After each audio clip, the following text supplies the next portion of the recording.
Hi అందరికీ welcome to simple recipes by Suvarna. ఇదిగోని చూస్తున్నారు కదా, ఇడ్లీ పొడి. దీన్ని గన్ పౌడర్ అని కూడా అంటారండి. ఇది చాలా ఫేమస్ పొడి అండి, ఇడ్లీ పొడి. ఇది ఎలా చేయాలో చూసుకుందాం. ఇక్కడ ఒక ప్యాన్ తీసుకున్నాను. ప్యాన్ లో ఒక బౌల్ శనగపప్పు వేస్తున్నాను. మీరు ఏదన్నా ఒక మెజర్మెంట్ తీసుకోండి, దాన్ని బట్టి వేసుకోండి. ఇప్పుడు అదే బౌల్తో మినపప్పు కూడా వేసుకున్నాను. ఇక్కడ నేను తీసుకున్నది గుండు పప్పు అండి. ఇప్పుడు ఈ రెండు పప్పులు మంచిగా ఫ్రై అవ్వాలి. కొంచెం స్మెల్ వచ్చే వరకు ఫ్రై చేసుకోవాలి. ఇప్పుడు కొంచెం ఫ్రై అయినాక మిరియాలు వేసుకుంటున్నాను. ఇప్పుడు పప్పులు మిరియాలు ఇంకా ఫ్రై అయినాక జీలకర్ర వేస్తున్నాను. ఇలా ఒకటి తర్వాత ఒకటి వేసుకుని ఫ్రై చేసుకుంటే బాగుంటుందండి. పొడులు అన్నిటికీ వేగటానికి వేరే టైం పడుతుంది కదా, అందుకే ఒకటి తర్వాత ఒకటి వేసుకుని ఫ్రై చేసుకోవాలి.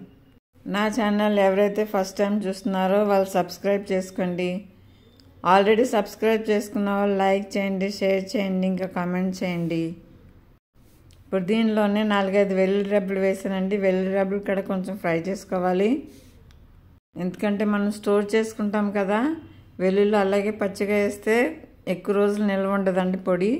ఇప్పుడు దీనిలో డెసికేటెడ్ కోకోనట్ వేసానండి. మీరు ఎండు కొబ్బరి కూడా వేసుకోవచ్చు. ఇంకా నువ్వులు కూడా వరకు ఫ్రై చేసుకోవాలి.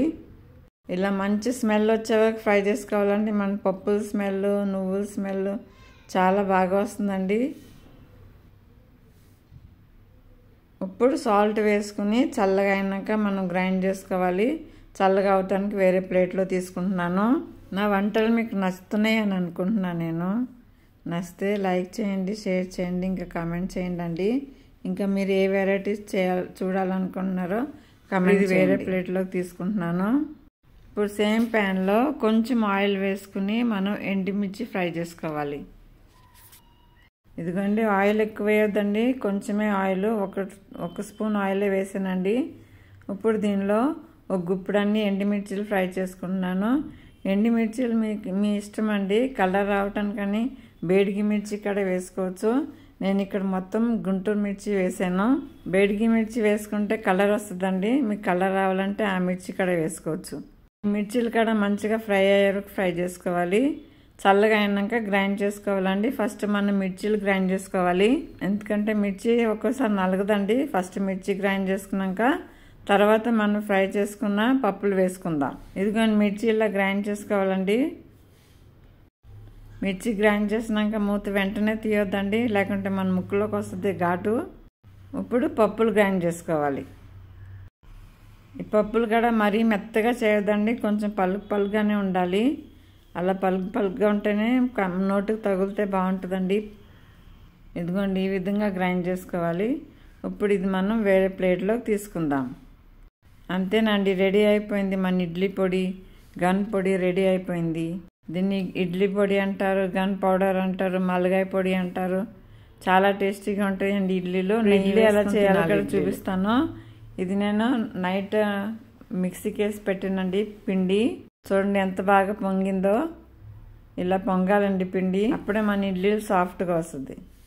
మనకి ఎంత పిండి కావాలో వేరే బౌల్లోకి తీసుకుని తర్వాత సాల్ట్ కలుపుకోవాలండి. పిండి మొత్తంలో సాల్ట్ కలపొద్దు. ఇప్పుడు మనం ఇది ఇడ్లీ మౌల్డ్లో వేసుకుందాం. ఇక్కడ ఇడ్లీ వేయటానికి సిలికాన్ మౌల్డ్ ఇడ్లీ పాత్రలో వేస్తుంటే అది కడగటానికి చాలా చిరాకు అవుతుందని మౌల్డ్ తీసుకున్నాను నేను. ఇదైతే చాలా ఈజీగా ఉందండి కడగటానికి. ఇప్పుడు దీన్ని మనం స్టీమ్ చేసుకోవాలి. 8 to 10 minutes స్టీమ్ చేసుకోవాలండి. ఇడ్లీలు చాలా బాగా వస్తాయండి ఇడ్లీలు. దీంట్లో పిండి అంటుకోకుండా వస్తాయండి ఇడ్లీలు, అందుకని ఇది వాడుతున్నాను నేను. ఇప్పుడు ఇవి వేసుకున్న ఇడ్లీలు మనం స్టీమ్ చేసుకోవాలి. స్టీమింగ్ 8 to 10 minutes పడుతుందండి. నేను చేసే ఇడ్లీలు చాలా సాఫ్ట్గా వస్తాయి. ఇంతకు ముందు కూడా చూపించానండి ఇడ్లీలు ఎలా చేయాలని చెప్పి, పిండి ఎలా ప్రిపేర్ చేసుకోవాలని చెప్పి చూపించాను. అది కూడా ఒకసారి చెక్ చేయండి. ఇప్పుడు మనం ఇడ్లీలు సర్వ్ చేసుకుందాం. ఇదిగోండి, పొడి తీసుకున్నానండి ఇడ్లీ పొడి. దానిలో నెయ్యి వేసుకోవాలి. ఈ ఇడ్లీ పొడి నెయ్యిలో ఇడ్లీ డిప్ ఇలా ప్రిపేర్ చేసుకున్నాను. ఇడ్లీ పొడి ఇంట్లోనే పొడి చేసుకుంటే చాలా టేస్టీగా ఉంటాయండి. ఈ పొడి మనం ఇడ్లీకే కాదండి, ఏదైనా ఫ్రై చేసుకుంటే కూడా దానిలో కూడా కొంచెం వేసుకోవచ్చు. మన ఫ్రై కూడా చాలా టేస్టీగా ఉంటుంది. సూపర్ టేస్టీగా ఇడ్లీ పొడి రెడీ. ఇలా ట్రై చేయండి, చాలా టేస్టీగా ఉంటుంది. ఇదిగోని చూపిస్తున్నానండి ఎలా ఎలా పెట్టుకోవాలని ఇడ్లీకి. మన ఇడ్లీ ముంచుకుని కూడా తినొచ్చండి పొడిలో.